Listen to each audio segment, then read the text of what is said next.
Delighted this morning to spend some time with two of our distinguished recent alumni from the Huntsman School as part of this Backpack to Briefcase series. Focus today is going to be on that transition to work and to relocation. And, our two panelists this morning are going to talk about the realities of this topic and hopefully I know they will provide some really meaningful insights into what it means to actually relocate and start afresh in a new city, in a new environment, in a new community, and hopefully give you some a sense of how you can navigate that experience effectively. Let me really briefly introduce our two panelists this morning, then I'll turn it over to them to do a little bit more of a detailed introduction. I know I can't do justice to them. They both already in a relatively short period of time, made significant progress in terms of their careers. But we have Jill Aoki. Jill is a 2012 graduate. I think I got the date right. 2012, she graduated from the Huntsman School with her undergraduate degree in accounting, and then went on and did her MAC. So she's been out now, about 9 years. Currently works in accounting in her dream organization of Disney. And I know she'll tell you a little bit more about that one in a second. And also delighted I have Spencer Champlin. Spencer graduated in 2015 with a degree in finance and economics, working in financial services now. So perhaps Jill, maybe I can start with you. Maybe if you can just sort of introduce yourself a little bit more and talk a little bit about, that initial transition from college life into the workforce, and the question we're really talking about here is this whole issue of relocation, and how did you navigate that?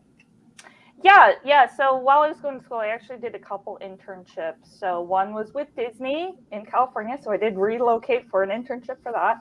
I did another internship with Ernst & Young. And after graduation, I ended up working for Ernst & Young for about 3 years in Salt Lake. So minor relocation from Logan to Salt Lake City there.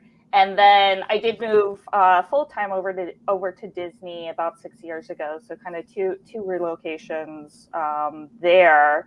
And just going from Utah to Southern California. So as far as factors that I considered, so I'll start with my internship. And so when I was looking for internships, I kind of already had it in my head that I might go out of state. I was really just focused on finding an organization that had an exciting program, had somewhere that I could get a lot of really good experience in accounting. And so I already kind of had that expectation. So as I was applying for jobs and ultimately got an offer from Disney, it was like, okay, yeah, it's only a summer. I can really go anywhere. That's just going to be kind of part of my investment in my career. So that was kind of a quick decision there. And then full time, it actually was also a pretty quick decision, because when it came time to, okay, now I'm going to relocate permanently, I had already interned with Disney. I'd already spent a summer in Southern California. I had already spent a summer with the company. And so it kind of made that decision a lot easier, because I had actually lived it for a whole summer. I had experienced it much more than just looking at things online or anything like that. So that was also a pretty easy decision, because I had already done it. So I think that's yet another plug for internships, in addition to just getting experience with your career, with the company. It's also a good experience on where you might be living. Great, thanks for that, Jill. And Jill, remind me, you're from Utah, correct? Yeah. So I grew up in Farmington, went up to Logan. So lived in Utah all my life until I relocated. Yeah. Great. Spencer, your turn. Yeah, thanks for having me, first of all. So as you mentioned, I graduated from Utah State in 2015 in econ and finance. I'm originally from Logan, so right there in your backyard. It was an easy decision for me to go to Utah State. And when I graduated, well, I guess similar to Jill, I also did internships before I graduated, one of which was with Koch Industries out in Wichita, Kansas. And for me, when I was looking both in terms of internships and full-time positions, to me, the top priority was really looking for somewhere that would provide me a lot of opportunity for growth and for development. And then, other factors like location, industry, culture, compensation, things like that took kind of the second priority for me. So I wasn't necessarily looking to leave Utah specifically, but I just kind of was fortunate that an opportunity came up with Koch, and I really enjoyed a lot of the culture dynamics. And it just happened to be that they were located in Wichita, Kansas, which was quite the shock for me. Originally, I relocated there for the internship, had a very positive experience, much like Jill described with Disney, got comfortable with the area and whatnot. And then when I accepted a full-time position, I ended up moving to Atlanta, Georgia, which was obviously a curveball versus what I was expecting. So I got the experience of relocating 2 times out of my undergrad. And then now I have since relocated back to Wichita. So I've bounced a little all over the place while I've been at Koch. So if I can just build on something you said there, Spencer and Jill, you kind of alluded to it as well. You talk about growth, you talked about, community and fitting in. Can you maybe just say a few words about, as you were embarking on this journey, in the context of those 2 things, what is it that you were in your mind as you evaluated options? What were some specific things that you looked at that sort of motivated you to go the direction you did, as opposed to maybe, the alternatives which both of you had? Yeah, I'm happy to take a first stab at that. So when I was interviewing with companies, one of the things that I asked a lot of questions about is, obviously, what would the initial position look like, but what do career paths look like within an organization, right? So if I took the first position I took when I graduated was a financial analyst position. So obviously that was something that I wanted to make sure I was comfortable with. But as much as that, I was asking them, all right, so what kind of skills would I be developing in this? And from others within Koch Industries, where have they gone on after they've taken that initial position and so I was pretty pleased with the opportunities that Koch was willing to offer and the kind of unique career paths that a lot of the people I spoke to had taken. So that's what excited me about that specifically. Yeah, for me, very similar. So while I was interning, I made a point to do a lot of meet and greets with people in the accounting groups, and just ask them about their career paths. And there were some people that had been in the same position, same group for years and years and years. But then there were a lot of people who had moved quite a bit around within the company. So Disney is a pretty big organization with a lot of different divisions. So I had just heard about people, they started in consumer products, then they're in parks, then they're in studios. There were just so many different businesses all within Disney that I really saw that there were a lot of career opportunities there. And it's actually highly encouraged in the accounting group for people to move around. And I'm going to give a plug at the end for one of our entry-level programs where we give that exposure. So I could see a lot of opportunities for career growth beyond just the initial position that I accepted. And I have seen that. So I started with Disney Stores, and I did that for about 3 years. And now the last 3 years, I've been with Disney Music Group. And so I've been able to see different segments all within the same company. And there's still so many more segments and so many more opportunities. And the company keeps growing that as I was making that decision, it was like, beyond just the initial position, there's a lot of other opportunities within the company.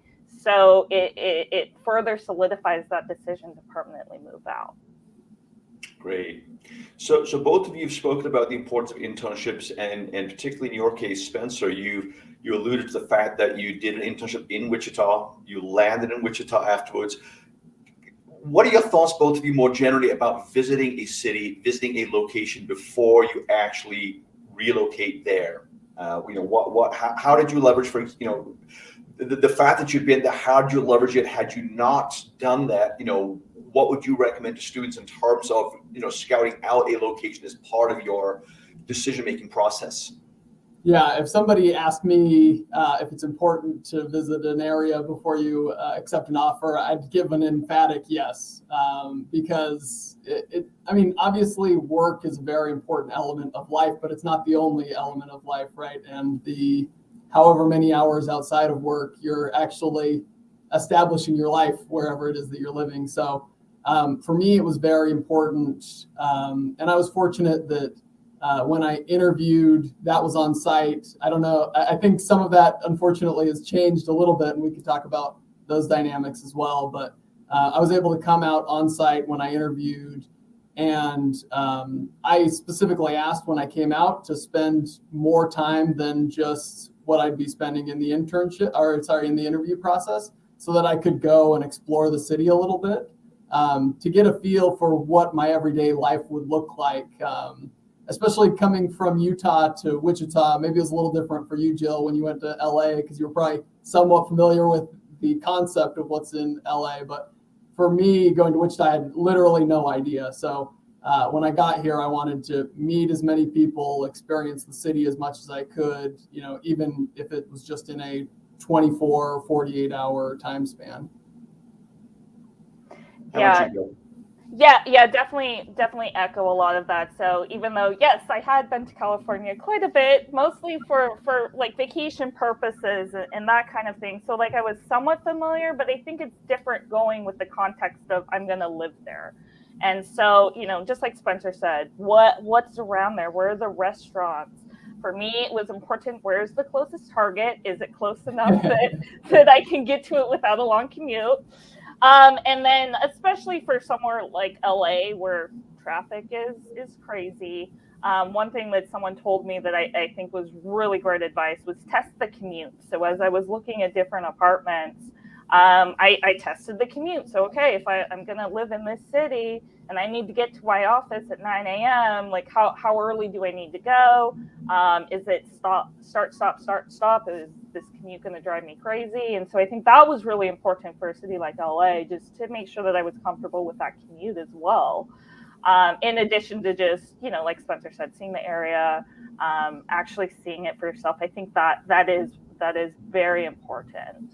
If you can. Yeah, following up on that, maybe just a little bit, because I see on the prompt there, it asks what you should do on the visit. And Jill highlighted this a little bit. I think you should ask the people that you're interviewing with or who are recruiting you as many questions as possible about the area, because you are going to be in a tight time frame when you are coming out, whether you go and do a visit on your own or whether it's through the interview process. So you want to make sure that time's as efficient as possible.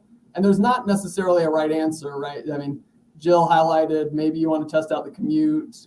One of the things that I did is check out just housing options. So go look at a couple of apartments in the area, see what cost is like, see what value's like in those.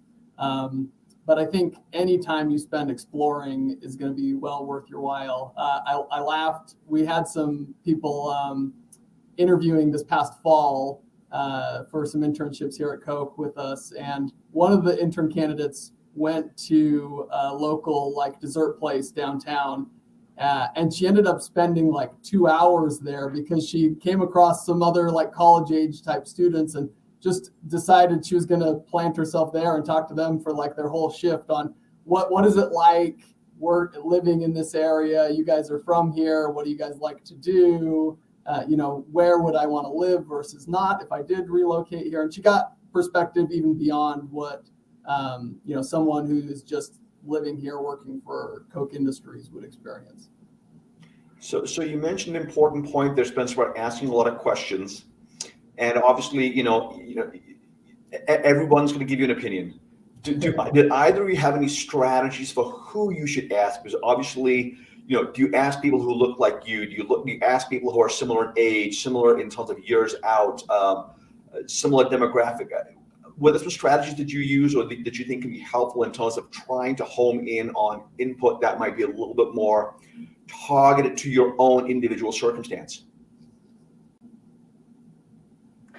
Yeah, I think for me, while I interned, I met and grew with all sorts of people, but yes, specifically for relocation, I think the people who were recent graduates, it was a little more applicable to me, a little more applicable to my situation, in terms of where I might want to live, that sort of thing. So yeah, meet and greet with whoever, but yeah, I did find, in terms of the location where I might actually live, kind of more recent grads were a little more applicable.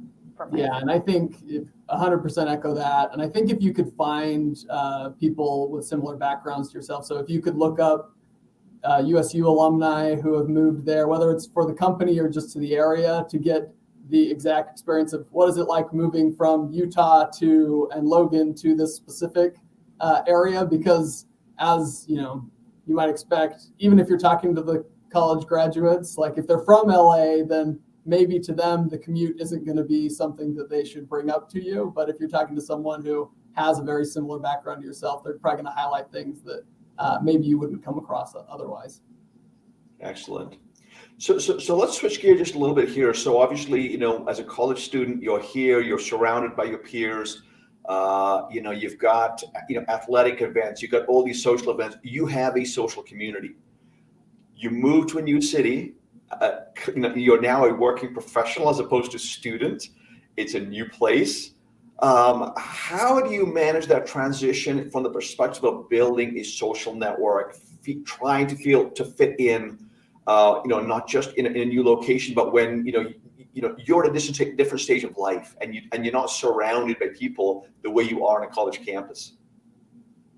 Yeah, for me, actually, it was very similar. So at Utah State, I was involved in all sorts of extracurriculars. And fortunately for me in Disney, we also have a lot of extracurriculars. So one of the things I did, and where I've made a lot of my friends, has been joining some of these extracurricular things. When I interned, I was on the softball team for our department. More recently, I volunteered for committees of special events, party planning committees, that sort of thing.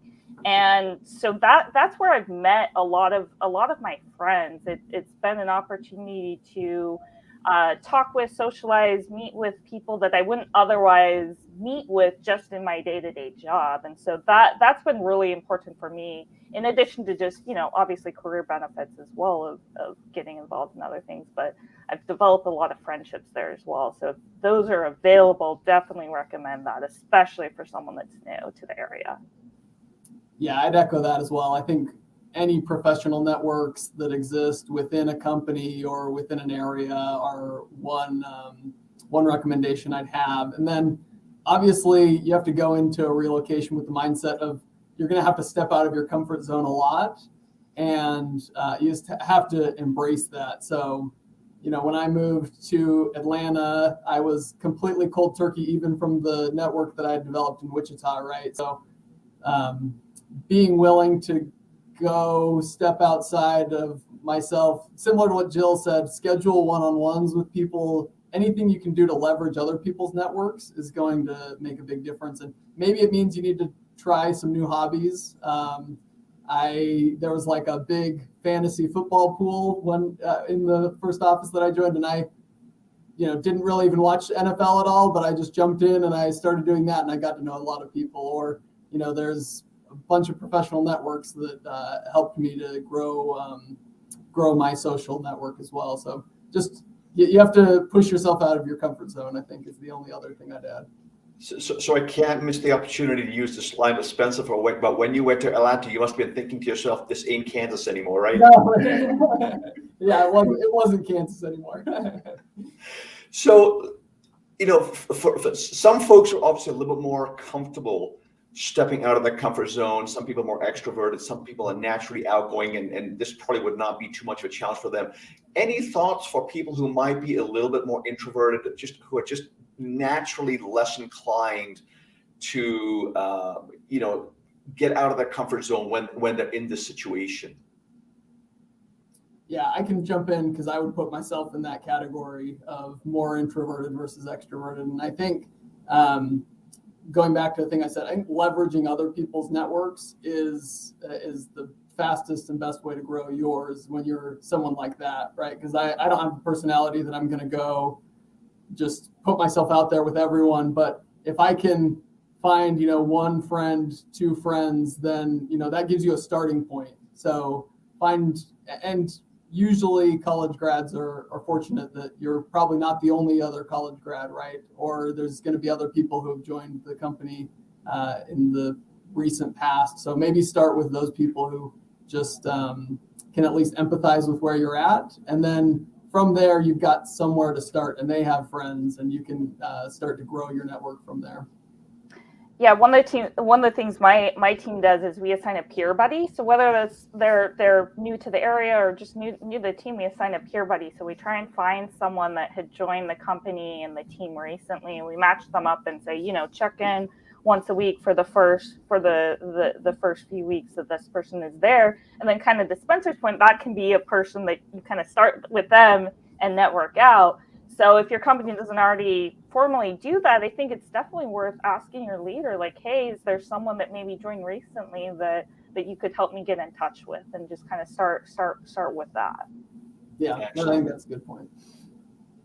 So I know for many people, a really significant question they ask themselves when they are relocating is, you're in a new community, community resources, dentists, doctors, plumbers, electricians.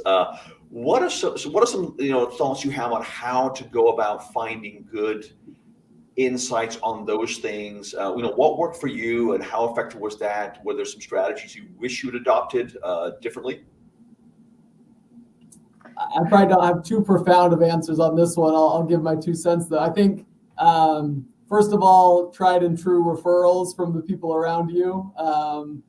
When you're talking about doctors, dentists, things like that, you've got the hurdles of making sure it's someone good, and then also, is it someone in your network for your insurance? So asking your coworkers, because they've already gone through that pain, and you can ask a lot of questions to them about what they like about XYZ doctor or dentist or whatever, is the first thing. And then second of all, we're fortunate that at least nowadays there's a lot of reviews online too, so some online research and resources can be helpful as well. Yeah, for me, in addition to just asking coworkers, a lot of Yelp searches is what I used and continue to use. It's like, oh, I need a plumber now. Okay, go on Yelp, try and find somebody. Yeah. Great. Yeah. And again, I think this really reinforces so many of these issues are intertwined. Again, if you sort of build a network, you got people to turn to, and you build that confidence in what they're sharing with you. But like I said, the reality is everybody has an opinion, but you got to find a way of being able to parse through all those opinions to those that you really do feel are credible and impactful in your context. Let's talk about relocation support and resources for a second. So obviously, most organizations are going to provide some sort of a package as part of the compensation to help you relocate, get situated. Can you talk about your own experiences with that in terms of what was offered? What are some things that in retrospect you might have asked for as part of that process to help make sure you were situated as effectively as possible? Yeah, so for me, actually, for my position at the time, relocation was not part of that package, but things definitely do change. And so even if you have heard from others that maybe it's not available, I think it is still worth asking, because things definitely change based on the role, the time, etc. Yeah, following up on that, I think you shouldn't be uncomfortable asking up front, because I think most companies are going to have policies just like any other benefit, whether that's insurance or whatever, that's probably pretty standardized. It seems like, in my experience talking to college students and hiring them, a lot of market, like Jill said, isn't to have very comprehensive relocation benefits for college students, but really that's just wrapped up and rolled into like a signing bonus. So you could certainly talk to recruiters and understand more about what's going into that and whatnot. But agreed, I think as you move on in your career, that changes a little bit. But it's my experience, there's usually not a lot of explicit relocation benefits in entry-level positions. But you do make a very important issue, a point there, Spencer, that again, it may be the employer might see it as being implied as part of that general signing bonus, but getting some clarity on that. As we look at the sort of current environment, obviously costs going up, real estate market's on fire. Any thoughts in terms of what you're seeing at your organizations in terms of any shifts in how companies, your employers at least, are dealing with some of those issues? Because I know for our students, obviously, when you're starting out, you don't really have context for what it's going to cost. All you see in the news is the prices are going up and real estate's going up. And are you seeing anything out there about any shifts in terms of what those sort of dollar numbers might look like? And a related question, how would you recommend students leverage that signing bonus and or relocation package as part of a broader compensation negotiation? Because I know a lot of times we get very focused on the salary and we forget that salary is really only one piece of it. So I really appreciate your thoughts on the case of how do you reconcile all of these as part of an overall compensation strategy? Yeah, so for Disney, we're constantly assessing the market for the roles, for the areas. What are our competitors doing? It's a constant assessment. We have whole teams of people that are doing that to make sure that the compensation is fair. With that being said, I think if you are interviewing with other people, I do think that's worth bringing up to both areas so that they know that there's competition. I think sometimes people feel like they shouldn't tell a potential employer that they're interviewing with other companies, but I definitely think it's a good negotiating piece. It gives you leverage and really forces the employer to maybe sweeten that offer a little because they know they might lose you. Speaking to the whole package of things, I think it's really important to look beyond just the salary. We mentioned as part of some of those earlier questions, what's the potential for career growth? Where do you see yourself with that company? What other intangibles are there? Like the team.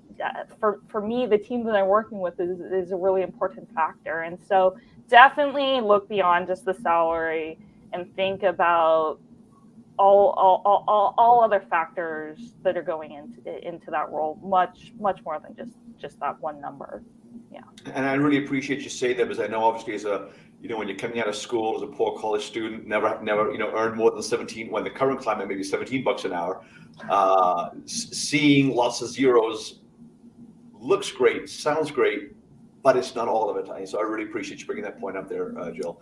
Spencer, your thoughts on that? Yeah, I agree with that. And to your last point, Vijay, I think we could have gone back and established this earlier too. I think it's important that students do a very good job of trying to internalize their own priorities and not listen to what they feel like other people's priorities are, because it very well might be that for some people relocating is a great opportunity, and for others it's just not. And it doesn't mean that because you fit one mold versus another that you need to feel pressured into doing something that you're not comfortable with, right? Because as Jill just described with company culture, like there's a lot more that goes into your work and your life balance than just compensation or location or things like that. It's a very broad package.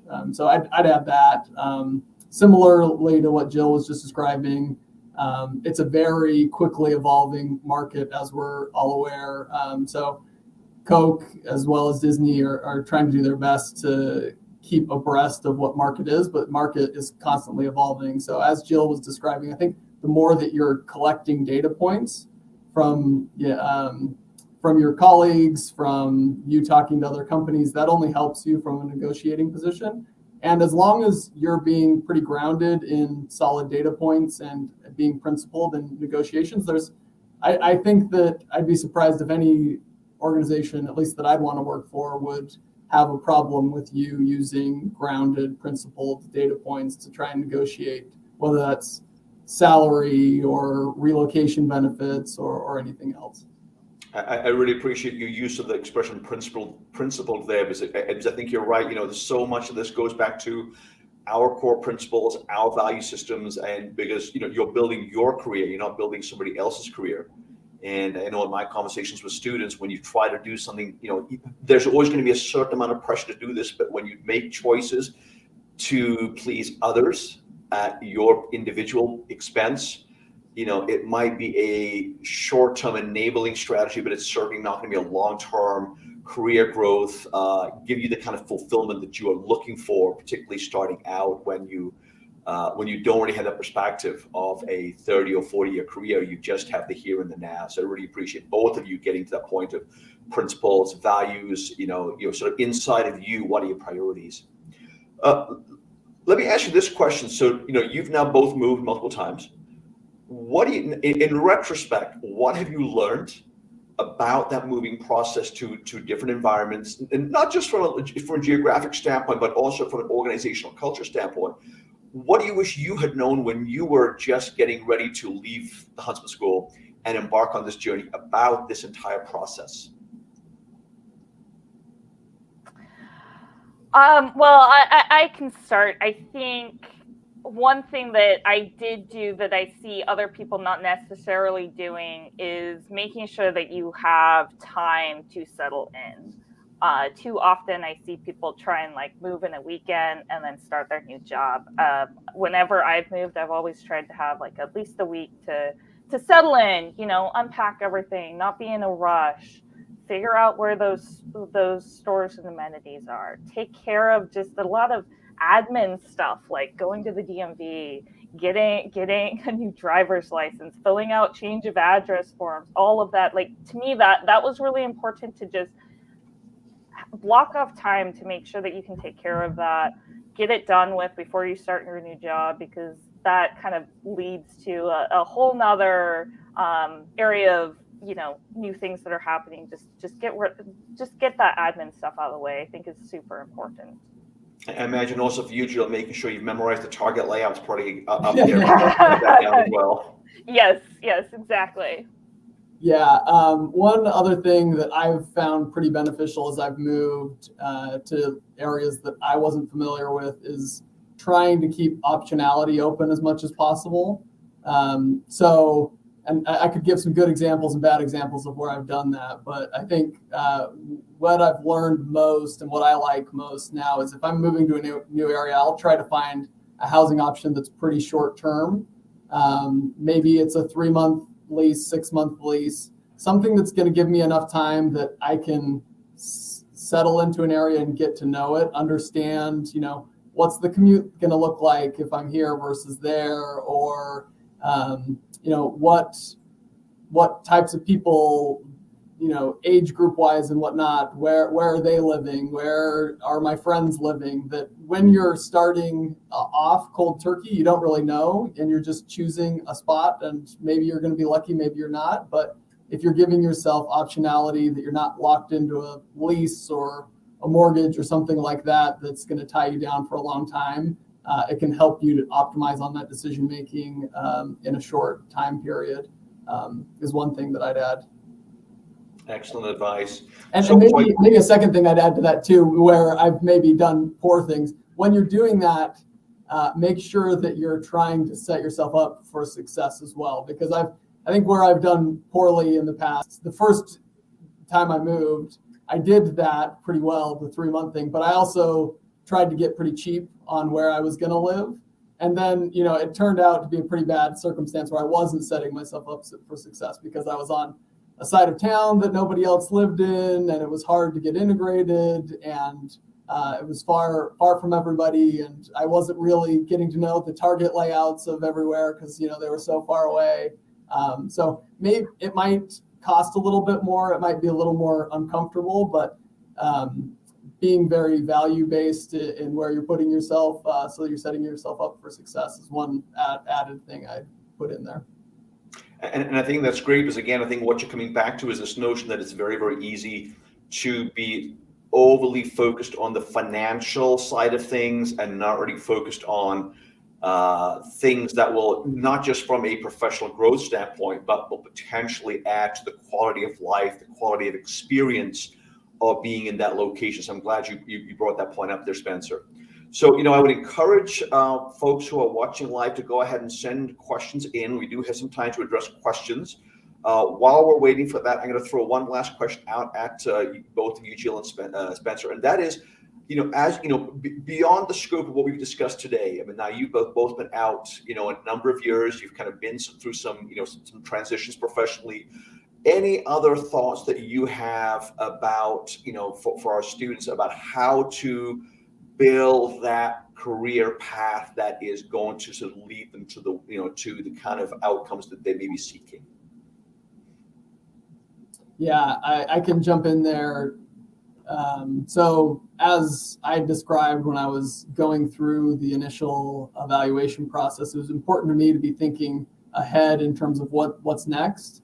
And I've been fortunate that I've had really good supervisors that pretty much anytime I'm in a role, we have conversations about what do I want out of this role and what do I want next. So maybe that's moving up in an organization or moving to different types of opportunities, but being very open with leadership. And maybe that's your immediate supervisor, maybe it's other mentors or leaders across the organization, but being honest with them about what it is that you want. And then I've been pretty fortunate that overwhelmingly, as I'm transparent, people are really gracious about giving their time, giving their mentorship, giving their advice, providing you more and more opportunities to grow, so that 2-3 years down the road, however long it is, you've put yourself in a position that now you can be successful in transitioning to whatever that next opportunity is. Yeah, definitely agree with that. I think some people feel like they need to keep their career aspirations to themselves so that they don't allude to the fact that they might be leaving their position or leaving the company or anything like that. But I agree with Spencer. It's very important to be vocal about that, speak about that with your leader, because then they can be an advocate for you. I'd say my other piece of advice, especially for new people, is really being curious, not just coming in and doing the day job, but making sure that you're asking those questions. Why are we doing this? Asking more background, asking a lot of questions and being curious. I think that helps you just better understand what you're doing, and it's another way to just build that network that we keep talking about. Great observations. So we have a question here, which and I'm glad this question got asked, because it's something that I know I've observed here, in the 20 plus years I've been in the Huntsman School. A lot of our students, deep ties to the state, family, and that family network is critically important, as it should be. What message would you share with students about moving and managing that inner conflict with leaving your family network here back in state? Yeah. So I think this goes back to my priorities point too. So making sure that if you relocate, you're going to be in a position where that's not going to be a problem for you, right? And I'll tell you, my family, and I'm married, and my wife's family were not very excited when we said we were going to be moving far away. But I felt comfortable that I had the kind of relationship that could strengthen and last when I moved, right? So I think involving them, not in giving them any decision authority in what I was going to do, but involving them in the process, keeping them aware of the fact that, hey, this is something that I want to go do, or is an option that's open to me, and these are the benefits that I see out of it, and continuing to cultivate the relationship with them throughout the process so that they didn't feel like I was pulling the rug out from under them, I think for me personally has set me up for success. And there's been growing pains along the way, but I think the more upfront you are is helpful. Yeah, for me, I actually probably spend more time with my family now that I've left, because now they really want to come out. They want to come out to California and do stuff. There's more of a reason. Before, when I was just in Salt Lake working, it was like, oh, maybe we'll go to dinner and we'll go to lunch. There wasn't that much of a driver. But now that I'm in California, it's like, ooh, let's plan a family trip. Let's go to Disneyland. And so maybe it's not as frequent, but when it does happen, we're really making the most of the time that we do have together. And I think that's helped make it more meaningful. Yeah, I really like that observation, because, I think what you just said there is that while there may be a temptation to say it's going to be hard on family because we're moving, you might actually be creating opportunity for new adventures by virtue of you being in a different part of the country. Great observation. I didn't mean to cut you off there. No. I just to echo that, I think 100% everything Jill said. And it's funny to me too that I'll even call my family pretty frequently on like commutes home. And it's funny how much more frequently, even doing that, I'm talking to my family versus them talking to each other when they're in the same city or an hour away from each other. Yeah, for sure. Well, and I think something we often, we're clearly in a much better place. I remember when I relocated to the United States, we're talking 35 years ago, there was, phone calls were, as a student, were prohibitively expensive. There was no FaceTime, no nothing. Today, we have all sorts of video technologies which can bring people together in ways which were not available. Unfortunately, obviously, airfares are going up and gas prices are going up. But when they come back down again, we have, moving across the country is not moving halfway across the world. So I think it's important not to lose sight of that.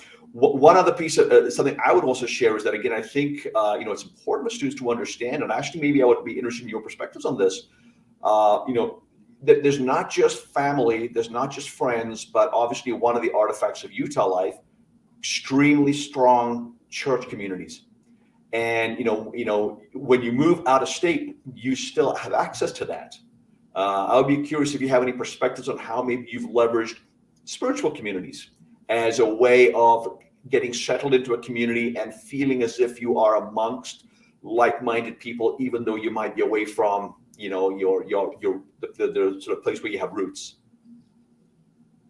Yeah, and I remiss that I didn't bring that up in any of the answers so far, because to me, that's been another area where no matter where I've lived, it's plugged me into a network immediately, right? And I think it's just been a huge benefit to me. So whether I lived in Logan or whether I lived in Atlanta or Wichita, that's something that I've been fortunate has always been present for me, at least.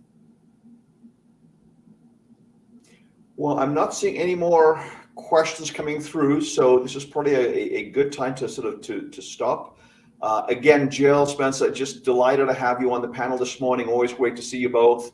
Always look forward to when you're back here on campus, and any opportunity that you have to share your insights with our students. They're always deeply appreciated by myself and the school. And thanks also to our career development team who have sort of put this session together. Any closing thoughts from either of you? Yeah, actually, if I can give a quick plug to Disney's programs, I did bring a couple slides. So just wanted to, while I have, an audience of students, we do have a few programs for students here at Disney, specifically in the accounting and finance area. So first is our accounting and finance rotation program. So this is an entry-level program. We target a lot of recent graduates, and I won't read off everything, but right in the middle, we've got 2-year program with 4 6-month rotations. So this is a really good opportunity to just get exposure to different areas of accounting, reporting, controls, finance, all in a 2-year period.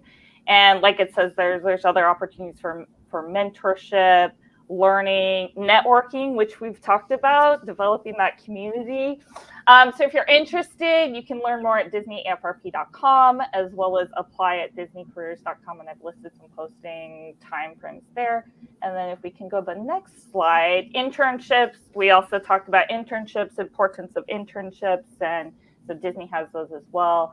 On the left, we've got our accounting and finance rotation program internship, which kind of gives you a preview of that program that I just mentioned, and that's typically in the summer for students that are still in school.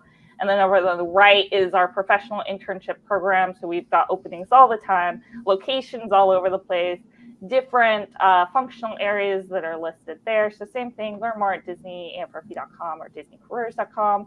This is how I found my internship with Disney is just searching that careers website. So like we've said, internships super important. So just wanted to give that quick plug. And so then back to the original question on, closing thoughts. I think I'm super happy that I relocated. I think I definitely have no regrets, and it's been super worthwhile. And I definitely encourage people to look outside of just the scope of Utah and when they're looking at their career opportunities. So before I leave you, Jill, we do have a question about whether there are similar types of opportunities. I imagine there are for folks with an IT background, and what maybe is the best way to explore those. Yeah, definitely check out DisneyCareers.com. I can't speak specifically to other teams, but I do know that rotation programs and entry-level programs are definitely pretty big at Disney. So definitely check out DisneyCareers.com. There's actually a section that you can filter on the category. So there's probably an information technology or technology filter there as well. Yeah. Great, thanks for that. Hopefully we answered the question that was posted there. Last thoughts over to you, Spencer. Yeah, well, first of all, thank you for having me. Hope it's been a beneficial conversation for students. And like Jill said, I think taking the risk of being willing to explore opportunities out of state has been a huge blessing, I think, for me and my family, and has brought us a lot of joy in being able to explore the world, outside of what I knew. One thing that I just encourage students is to consider, taking risks, because Utah's not going anywhere. You can go do an internship, somewhere and test the waters. And if it's not for you, then that's fine. There'll be always opportunities back in Utah for you. And not to say one's better than the other, but just there's a lot of opportunities out in the world. And the more you're willing to take risks, the more that those opportunities open up to you. And second thing I'd add is I think that hopefully, as we've discussed here, I think most of the Utah State Network I found to be very gracious, and whenever I've got questions. So if there are students who have other follow-up questions for me, I'm guessing Jill would do the same. But feel free to reach out, and if there's other people at companies, feel free to reach out and just ask questions, advice, whatever. And I think that most Utah State alum are pretty gracious about things like that. Great parting thoughts. Well, again, thanks to both of you. We are so proud as a school of, what you have already begun to accomplish in your professional lives and what you are going to continue to do. And we deeply appreciate you being willing to share your insights with our students. And always a pleasure to have you back here. Thank you, everybody. Thanks. See ya.